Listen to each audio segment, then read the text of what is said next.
Já estamos de volta com o Gazeta Entrevista para receber aqui mais um convidado. Antes de apresentar o meu próximo entrevistado, deixa eu dar esse recado aqui. Olha, o Acre Clube está chegando perto de um mês de sorteios e já fez muita gente feliz.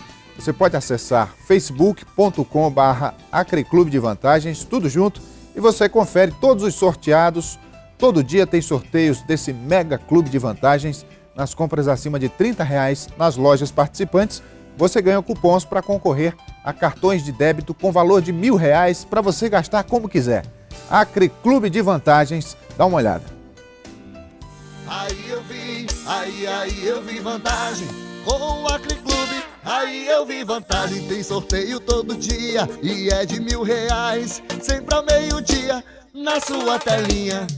E pra você, vou dar mais uma dica: abastecendo o carro, sua chance multiplica.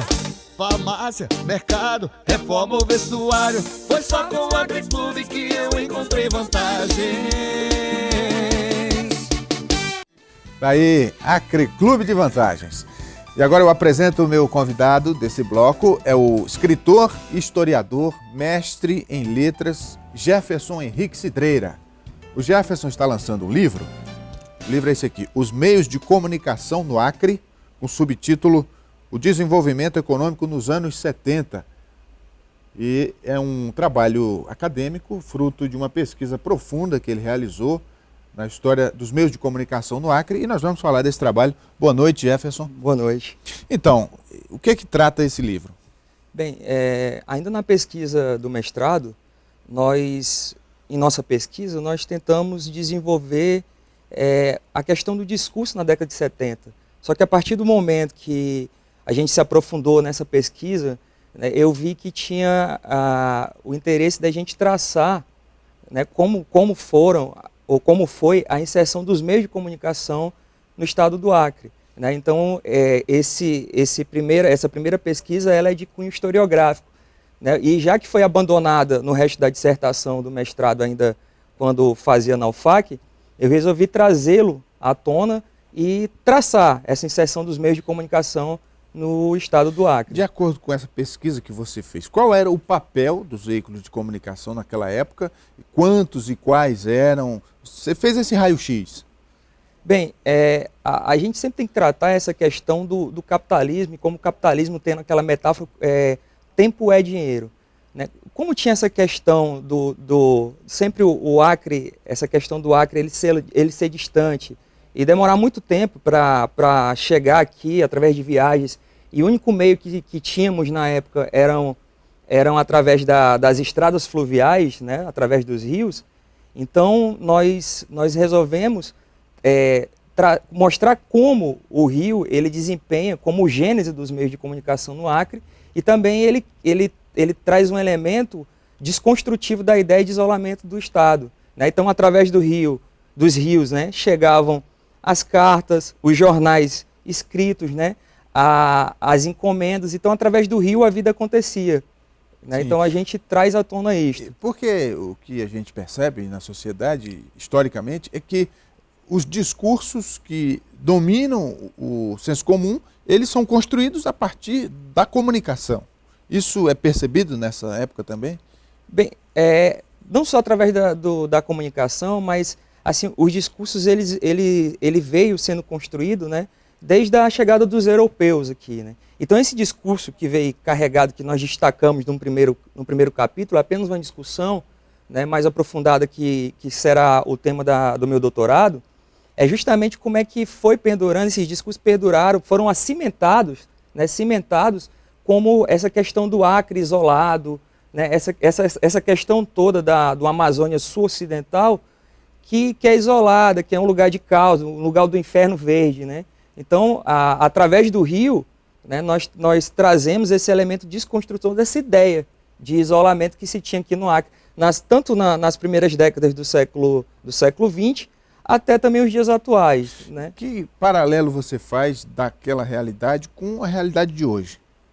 Bem, na questão, o discurso ainda prevalece, ainda se nós pensarmos, que nós vemos muito nos meios de comunicação, principalmente também nas redes sociais, a questão o Acre existe, né? Ixi, onde é que é isso? O que fica? Então, assim, o discurso ainda prevalece. Lógico que por meio de outras mídias, mas e também de uma forma, vamos dizer, um pouco diferente.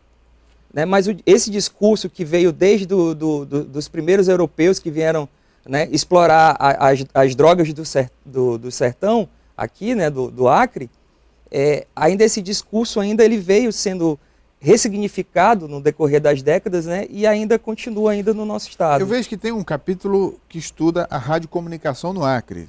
Inclusive faz um estudo sobre a difusora acreana, a rádio que permanece funcionando até hoje. O que você colheu de informações dessa época em relação à emissora?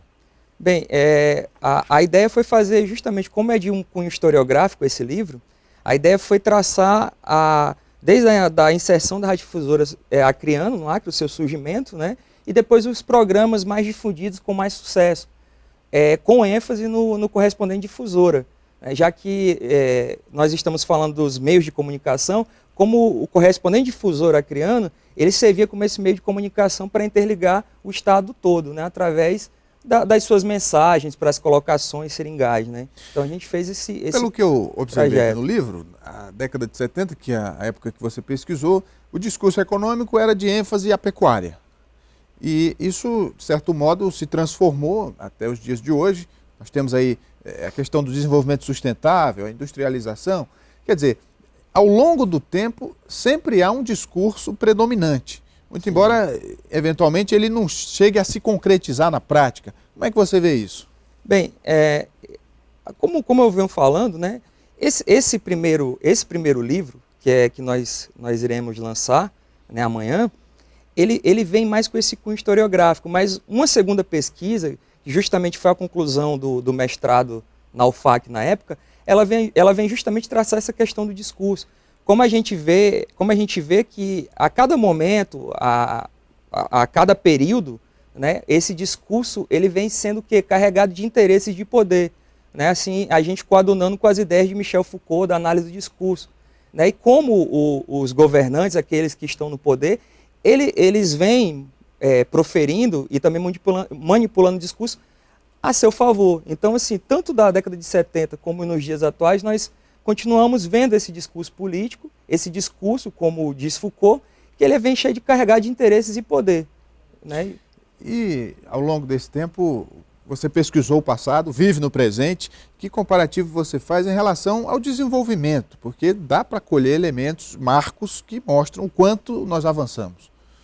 Bem, na questão do desenvolvimento, já vamos dizer assim, um desejo antigo dos governantes, desde a década de 1920, querer trazer esse desenvolvimento, a questão de pensar numa bela época e trazer para o Acre, né, com a questão das construções de alvenaria, como foi o Palácio, como foi a PM hoje em dia, e como esse discurso de desenvolvimento, ele vem traçando todas essas épocas. Né? A gente pensar na década de 70, nós tínhamos também esse discurso de desenvolvimento, que era justamente o que com a pecuária, né, nós iremos desenvolver o Estado. E hoje também com essa questão do discurso do desenvolvimento sustentável, que também traz toda à tona essa questão de desenvolvimento, mas que me parece, não só me parece, mas é o que a gente acompanha em todos os discursos, que são apenas desejos de desenvolvimento, né, de trazer um Acre no patamar de outros estados, né, mais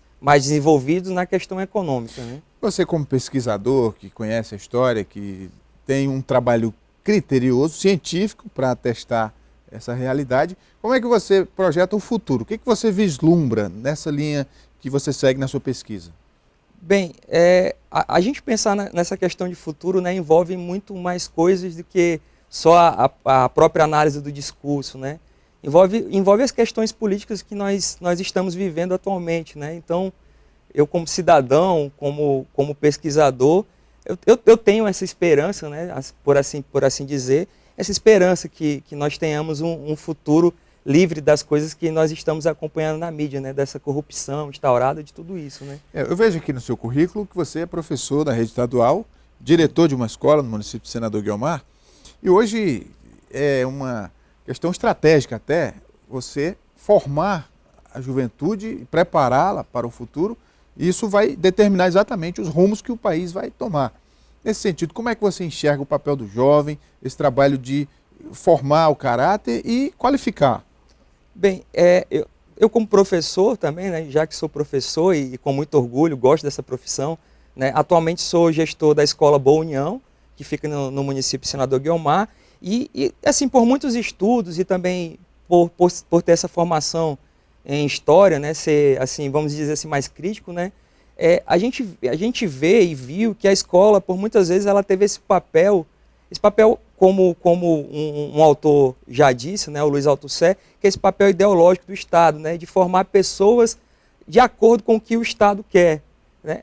Mas como professor, sempre me vem isso, a gente colocar no aluno, né, fazer esse debate, dialogar sempre lembrar que o professor ele está no pé de igualdade com o aluno, né, esquecer aquela escola tradicionalista, né, e trazer um professor que dialogue com o aluno, e justamente o que? Você colocar no aluno o pensamento crítico, reflexivo, ele poder refletir os rumos que a política, que a nação vem tomando, e poder ser, sim, além de um bom profissional, também poder ser um crítico social, né, manifestar pela uma construção de um Brasil melhor.